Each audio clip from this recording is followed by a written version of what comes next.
प्यारे बच्चों, नमस्कार।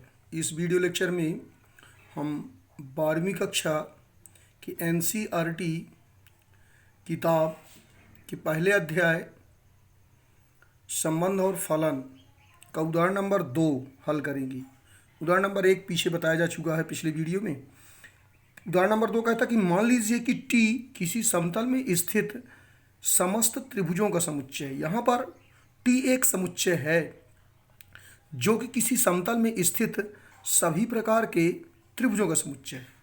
कहता समुच्चय टी में एक संबंध परिभाषित है आर, और आर में आ रहा है क्रमित युग्म T1 T2, और वो इस प्रकार है कि T1 T2 के सर्वांग सम है। एक संबंध है तो सिद्ध करना है कि आर एक तुल्यता संबंध है। मैं पिछले वीडियो में आपको बताया था कि कोई संबंध तुल्यता संबंध कहलाता है यदि वह स्वतुल्य, सममित और संक्रामक हो।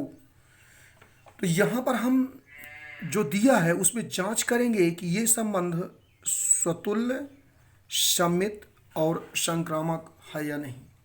यहाँ पर कहता कि टी सभी प्रकार के किसी समतल में स्थित सभी त्रिभुजों को समझो। जैसे ये मान लीजिए कागज एक समतल है, तो इसमें जो भी त्रिभुज स्थित हो, जितने भी प्रकार के त्रिभुज स्थित हों, उन सभी प्रकार के त्रिभुजों का समुच्चय यहाँ पर टी है। तो कैसे हल करेंगे? तो यहाँ टी बराबर किसी समतल में स्थित समस्त त्रिभुजों का समुच्चय है, और आर एक संबंध दिया है। आर बराबर है T1 T2 such that T1 T2 के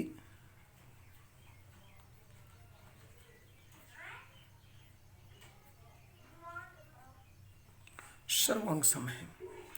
अब हमें जांच करना कि ये संबंध एक तुल्यता संबंध है। तो सबसे पहले हम यहाँ पर चेक करेंगे कि दिया गया संबंध स्वतुल्य संबंध है या नहीं। नंबर 1,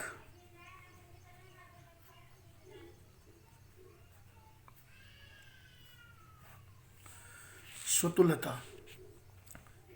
हमने बताया था कि कोई संबंध स्वतुल्य संबंध कहलाता है यदि ए बिलोंग्स टू ऑल और for all small a belongs to set ए।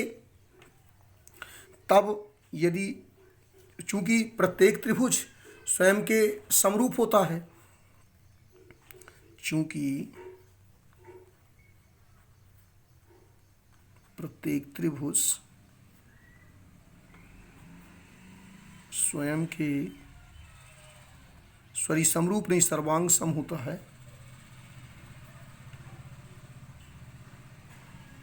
सर्वांग सम होता है, इसलिए T1 T1 belongs to R for all T1 belongs to T। यानी समुच्चय T में जितने भी त्रिभुज T1 होंगे वो सभी स्वयं के सर्वांग सम होंगे।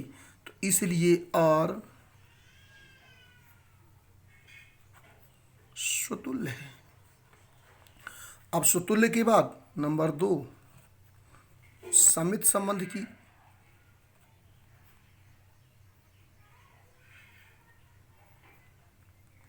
सममित संबंध की जांच करेंगे। सममित के लिए हमें 2 अवयव चाहिए। तो यदि T1 T2 बिलोंग कर रहा है यार को, हमने मान लिया कि माना T1 T2 दो त्रिभुज हैं जो एक दूसरे T1 T2 R को बिलोंग कर रहा है। तो T1 T2 R को बिलोंग कर रहा है, इसका मतलब कि T1 T2 के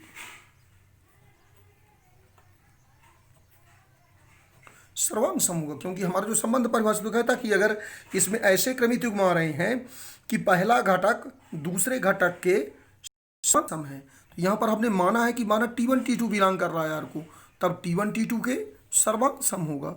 या इसी को हम लिख सकते हैं कि इम्प्लाइज T2 T1 के सर्वांग सम है।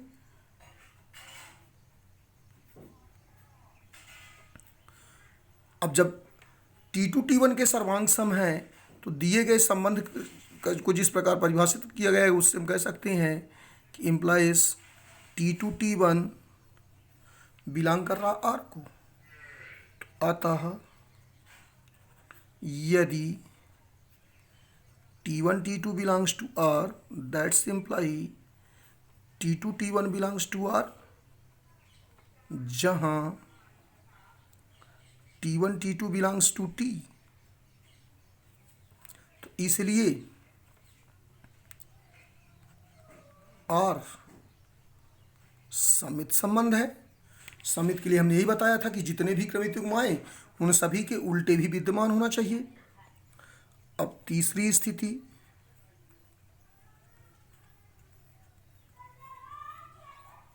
संक्रामक संबंध की जांच करेंगे।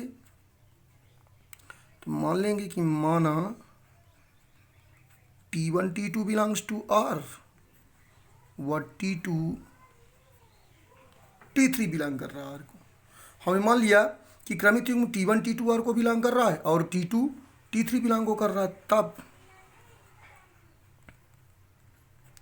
चूंकि T1 T2 आर को बिलोंग कर रहा तो इम्प्लाइज T1 T2 के क्या होगा, सर्वांग सम होगा। सर्वांग सम है वह, चूंकि T2 T3 बिलोंग कर रहा आर को तो इसका मतलब ये हुआ कि T2 T3 के सर्वांग सम है। अब यहाँ पर देखिए T1 T2 के सर्वांग सम है और T2 T3 के सर्वांग सम है। अब यदि दो त्रिभुज एक ही त्रिभुज के सापेक्ष अलग अलग सर्वांग सम हो तो वो त्रिभुज आपस में सर्वांग सम होते। तो इसका मतलब ये हुआ कि T1 T3 के सर्वांग सम होगा और जब T1 T3 के सर्वांग सम होगा तो इसका मतलब कि T1 T3 बिलोंग करेंगे आर के। तो अतः यदि T1 T2 belongs to are व T2 T3 belongs to R, that's imply T1 T3 belongs to R, जहां T1 T2 T3 belongs to T। इसलिए आर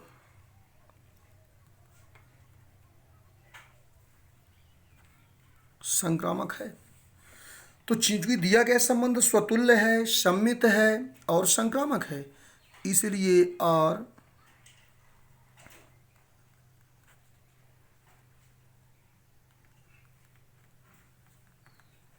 तुल्यता संबंध है। बच्चों अपनी परीक्षा कॉपी में भी आपको इसी प्रकार से लिखना जिससे कि आपका एक भी नंबर मिस ना हो। धन्यवाद।